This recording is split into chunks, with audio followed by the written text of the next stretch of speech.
नमस्कार दोस्तों, मैं आचार्य के.एस. शास्त्री सूर्य ज्योतिष केंद्र पर आपका स्वागत करता हूं। मित्रों, आज हमारी जो चर्चा होने वाली है वो सिंह राशि वाले जातकों के लिए रहेगी कि सिंह राशि वाले जातकों के लिए ये शनि का गोचर किस प्रकार का प्रभाव देगा। अब 15 नवंबर को शनिदेव बकरी से मार्गी हो रहे हैं, तो आपके जीवन में क्या देने वाले हैं, क्योंकि अब तक आप लोगों के लिए शनि का प्रभाव बढ़िया नहीं रहा।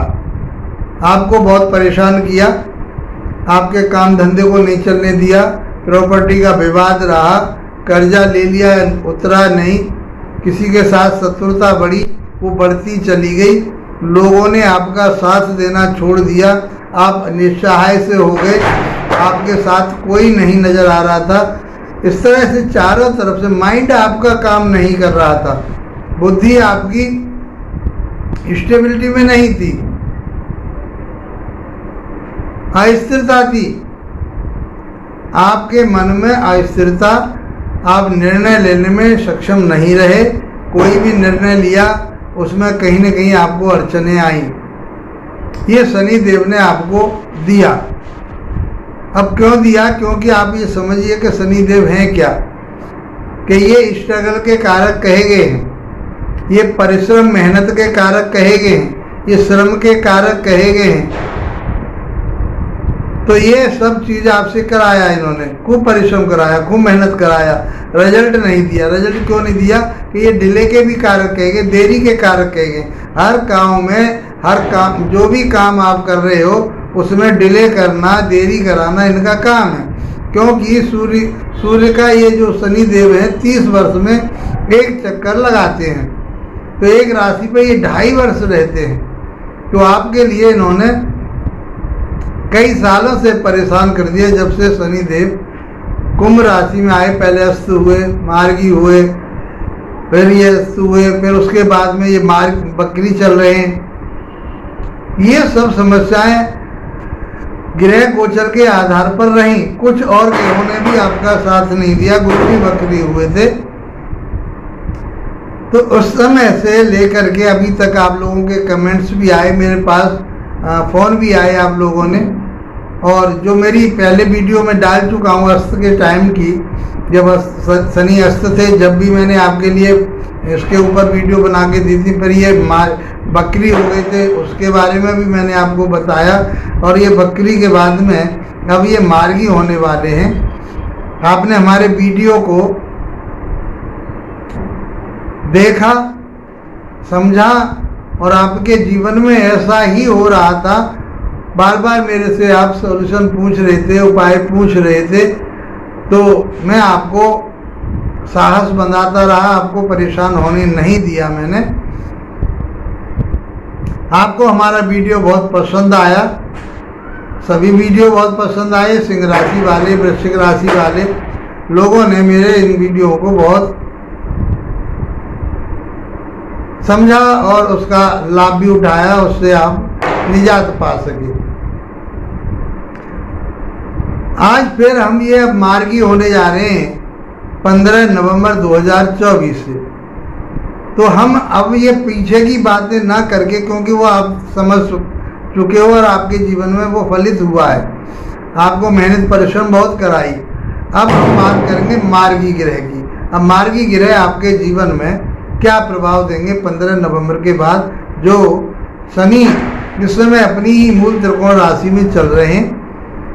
तो और ये अशुभ ग्रह, नैसर्गिक रूप से इनको अशुभ माना जाता है। जमीन जायदाद के कारक कहे गए हैं, ये देरी के कारक कहे गए, परिश्रम मेहनत के कारक कहे गए, उदासीनता के कारक कहे गए। ये सब चीज़ें आपने इनको समझ लिया। अब आइए मित्रों, समझते हैं कि अब आपके जीवन में क्या देने वाले हैं। जो ये महीना शेष रह गए हैं, ये 29 मार्च तक, ये 29 मार्च 2025 तक ये मार्गी रहेंगे। उसके बाद में ये अपनी राशि कुंभ को छोड़ करके मीन राशि में प्रवेश कर जाएंगे। उसके बाद में हम आपके लिए फिर फल देंगे, इसका क्या फल रहेगा आपके जीवन में। लेकिन मैं आपको अवगत कराना चाहता हूँ, बताना चाहता हूँ कि शास्त्र में आपकी राशि के मुताबिक, देखिए आपकी बहुत अहम राशि है, सूर्य भगवान की राशि है, इसको श्रेष्ठ माना जाता है क्योंकि पूरा जगत सूर्य से ही चल रहा है और इसकी 180 डिग्री पर आपके ऊपर नजर जा रही है। 7वीं दृष्टि, उथल पुथल तो जीवन में रहनी ही रहनी। कारोबार आपका बेकार रहा, आपके जो नौकरी कर रहे थे, प्राइवेट नौकरी कर रहे थे, चाहे आप केमिकल का काम कर रहे थे, आप चमड़े का काम कर रहे थे, फर्नीचर का काम कर रहे थे, लकड़ी का काम कर रहे थे, यानी कोई मशीनरी से संबंधित काम कर रहे थे, बिल्डिंग मटेरियल का काम कर रहे थे, शनि से रिलेटेड जितने भी काम है वो आप कर रहे थे, उनमें सब में आपको असफलता मिली। आप काम चेंज भी करना चाह रहे थे और किया भी, आप कुछ लोगों ने जैसे कहा, उसमें आपको सफलता नहीं मिली। अब ये क्या देने वाले, तो शास्त्र के अनुसार सिंह राशि वाले जातकों के लिए शनि कारक ग्रह नहीं कहेंगे। तो इस बात को आप समझ लीजिए कि आपके लिए शनि देव तो कारक नहीं है। स्थिति के आधार पर वो कहाँ पहुँचते हैं, क्या फल देते हैं, वो उसको हम गोचर के माध्यम से समझते हैं। तो ये गोचर ही चल रहा है, राशि के आधार पर होता है। चंद्रमा आपकी 5वें राशि में बैठा हुआ है, 5 अंक के अंक पर बैठा हुआ है, तो आपकी सिंह राशि हो गई। यदि आपके पहले भाव में 5 नंबर लिखा हुआ है तो आप ये समझिए कि आपकी सिंह लगन हो गई। तो आज सिंह लगन वाले जातकों के लिए, सिंह राशि वाले जातकों के लिए हम बात करेंगे कि शनि अब आगे जो मार्गी हो गए। देखिए मार्गी और वक्री होना, मैंने आपको उसमें भी बताया कि पृथ्वी से और सूर्य से इतनी दूरी हो जाती है किसी ग्रह की कि पृथ्वी से देखने पर यह महसूस होता है कि वो ग्रह वापस आ रहा है। कोई भी ग्रह वापस नहीं आता। सौर मंडल में सभी ग्रह अपनी ही परिक्रमा, अपने ही मार्ग पर परिक्रमा करते हैं, सूर्य के चारों तरफ घूमते हैं, तो कोई भी ग्रह पीछे तो नहीं हटता। तो लेकिन पृथ्वी से देखने पर, जैसे हमने बताया आपको कि रेलगाड़ी में आप चल रहे हो, दूसरी रेलगाड़ी स्टेशन पर खड़ी है, तो आपको दूसरी रेलगाड़ी भी चलती हुई नजर आएगी, वो पीछे की तरफ को इधर को जा रही है।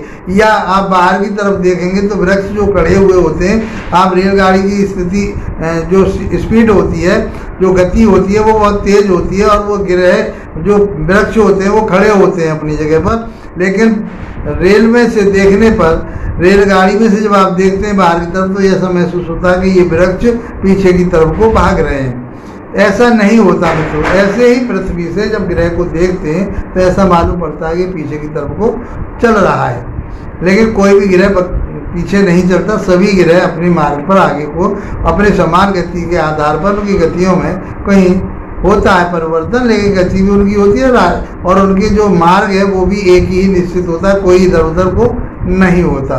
ये सौर मंडल में विज्ञान है, विज्ञान के आधार पर आप लोग समझते हैं इस बात को। और आप लोगों ने सौर मंडल पढ़ा होगा, विज्ञान में भी पढ़ा होगा, ज्योग्राफी में भी पढ़ा होगा आपने, तो सौर मंडल को आप समझिए।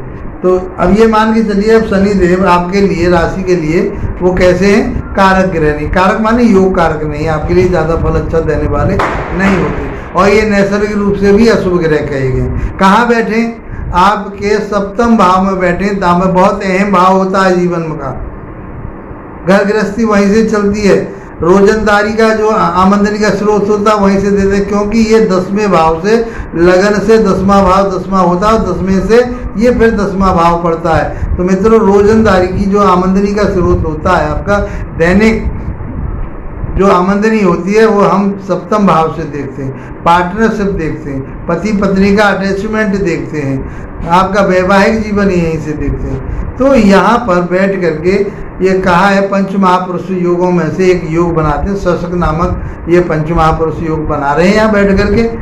जब ये मार्गी हो जाएंगे नवंबर में, तो ये उसी का रिजल्ट तो अवश्य देते हैं, रिजल्ट तो अवश्य देते हैं। अब यहाँ किसके लिए नुकसान करेंगे, यहाँ आपके दाम्पत्य जीवन के लिए नुकसान करेंगे। आपका कारोबार जो आप व्यवसाय कर रहे हैं, व्यापार कर रहे हैं, वो अच्छा चलेगा।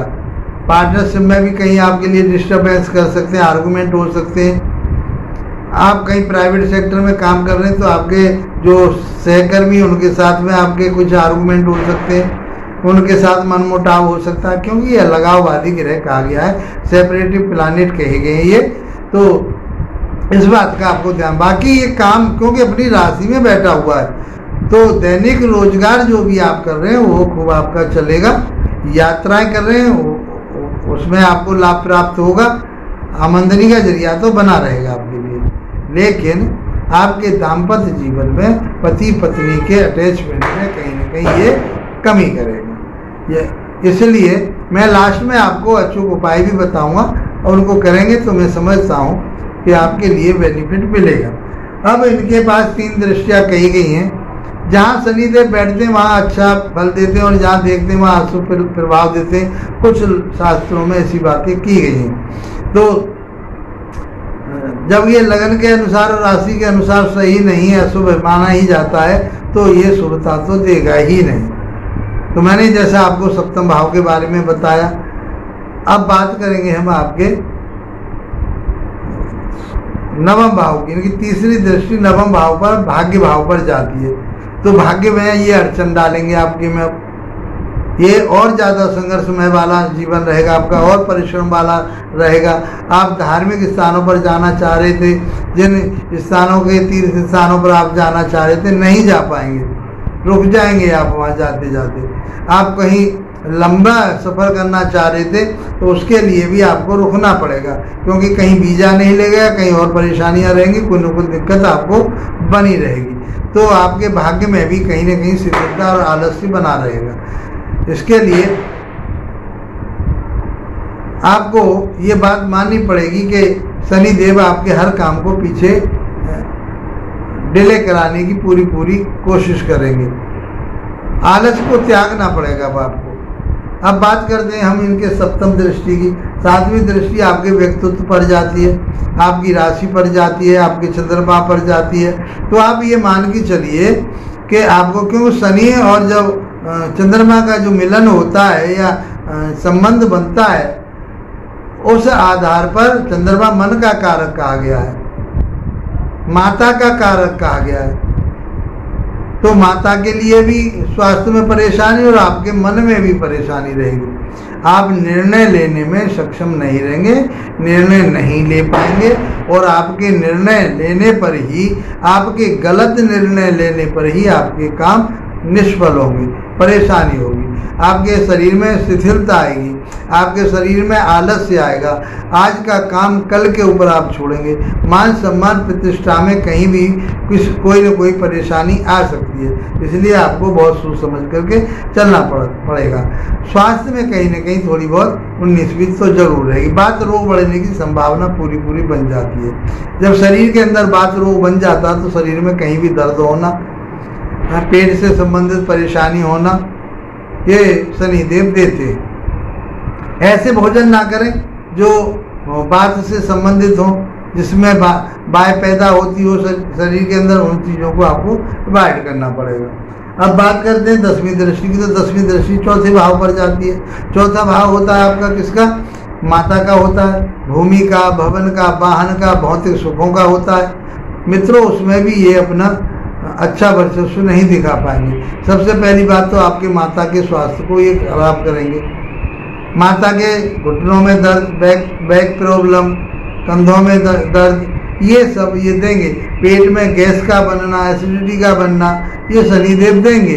तो आप ये मान के चलिए कि माता के स्वास्थ्य में कहीं न कहीं और परेशानी रहने की संभावना है। अब रही बात आपके भूमि, भवन, वाहन की। आप भूमि लेना चाह रहे थे, आपने पैसे भी बयाने के दे दिए, आपने चेक काट के दे दिया, आपकी डील भी हो गई, लेकिन वो समय पर आकर कोई न कोई कागज में अड़चन आई या कोई और बात आई कि या मन आपका बदला, उस कारण से वो ज़मीन भी आप नहीं ले पाएंगे। यदि आप वाहन लेना चाहते हैं तो वाहन भी आपका जो रुझान रहेगा पुराने वाहन की तरफ को रहेगा, पुराने मकान की तरफ को रहेगा। तो ये आपको समझना पड़ेगा।